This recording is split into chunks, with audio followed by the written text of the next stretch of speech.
So, hi everyone, and we have Gabriel and Blake today joining us for this kind of gut tribe knowledge exchange meetup. And thank you so much, Gabriel, for being the first one to experiment this format with, which is 7 minutes to talk about a specific topic. So yeah, let's kick this off and jump straight into it. Okay, so my topic is going to be regarding branding. So let's start how you choose a brand. So the easy example would be in a supermarket. So you go to the supermarket, you want to buy a product, get something from the shelf, and you have to choose a brand.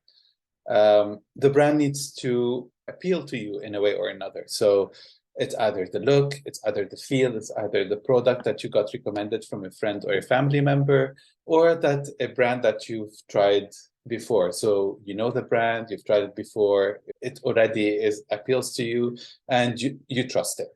So the core essence of the choice goes back to one word, basically, that's trust.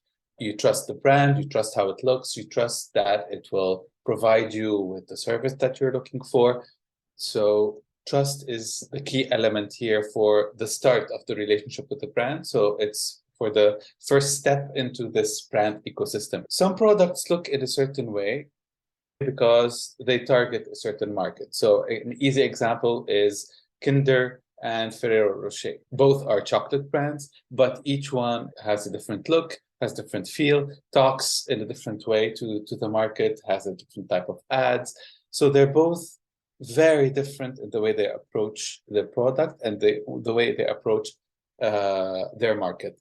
When you go to the supermarket and, for example, you see both of these brands, your approach to them is very different. You might also trust both brands. You might have tried both brands, like them both.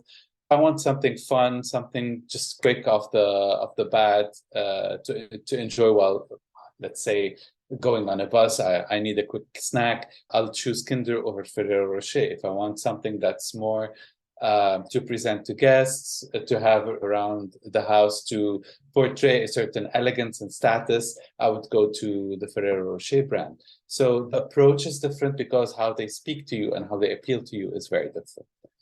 From that idea of perception, so you perceive them differently, you trust them in a different way. Here we move to the concept of growth. So appealing to your target means a certain type of people will get used to you, will get to know you, will get to like you, and they will choose you time and time again. What happens when a problem like, for example, a recession happens? So in this case, the issue is not the brand itself, it's not how it looks, it's not who it targets, it's the environment where the brand exists.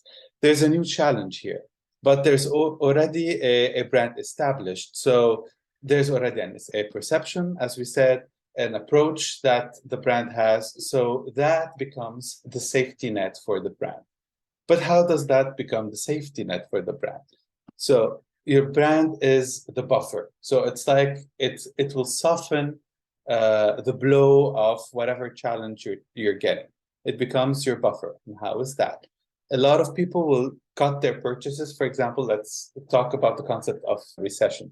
A lot of people will cut their purchases they deem unnecessary. They will try to save money. They will choose cheaper products.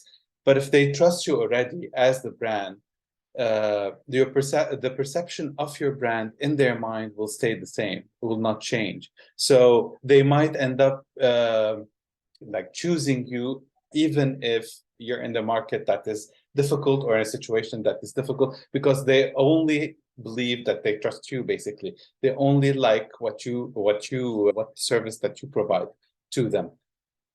So your customers might even reason to themselves why they need you and the value that you provide.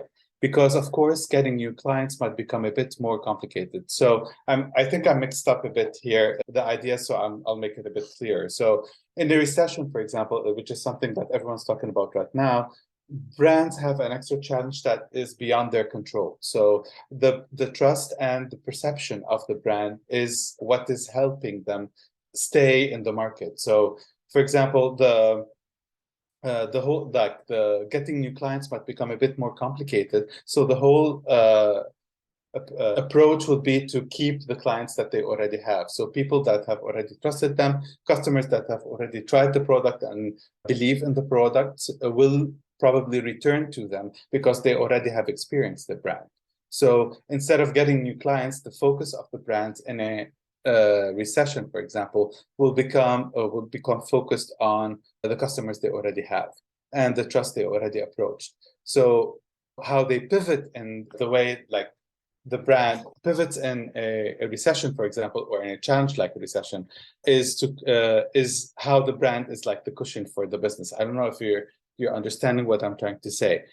Big or small companies will fail in some way at some point or another. It's just a part of business. I know I talked about now recession because it's something that everyone's talking about, but with every challenge that the brand faces as it grows in the market, the concept of branding will be the support system, will have the strategy in place, the concepts in place to help the brand stay its course, to help the brand stay aligned, like keep the brand aligned with its business values, with who their target is, what their target needs. And so they pivot and shift the communication throughout their approach to keep their business afloat and to stay aligned with their target. So when any type of failure or mishap happens, sometimes, let's say in the case of Gap, for example, which is famous in a big mishap when they tried to rebrand Gap and they just failed miserably. Their target market pushed really hard back, and so they reverted back to the old logo. Having a solid brand base, which is a strategy in place and a platform where you communicate regularly, it helps in navigating the issues and fixing the core of the problem that the brand has, and eventually realigns with the main strategy and the beliefs that actually brought in customers in the first place. And so you don't really lose big when you do such a big mishap or a big mistake. In fact, it helps you readjust and realign and correct your course as you go forward. This is how the branding becomes a tool that softens the blow. People perceive you in a certain way, so they trust you, which is a huge thing that will keep them coming back to you. And in these situations, when the mishap happens, the brand comes as a saving grace. So it becomes as a blueprint for the solutions to come. And it makes it easier to clean up the mess and move back right on track to where they need to be. So if you have basically strong brand foundations, you can easily navigate through challenging times, recessions, price changes, market shifts, consumer needs changes. And so your messaging will also shift with you and remain like on the same course to business growth and success.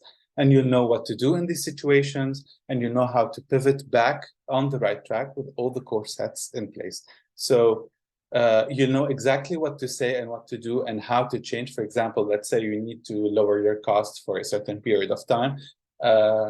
You'll know exactly how much to lower because you have a strategy in place. You know what your customer expects. For example, a customer who is used to a brand with a cheaper price than, let's say, $100, for example, will not pay $120 for a product that they're used to paying, let's say, $60, $50, $40. So it's these approaches, these strategies that the branding has already clarified for the company itself.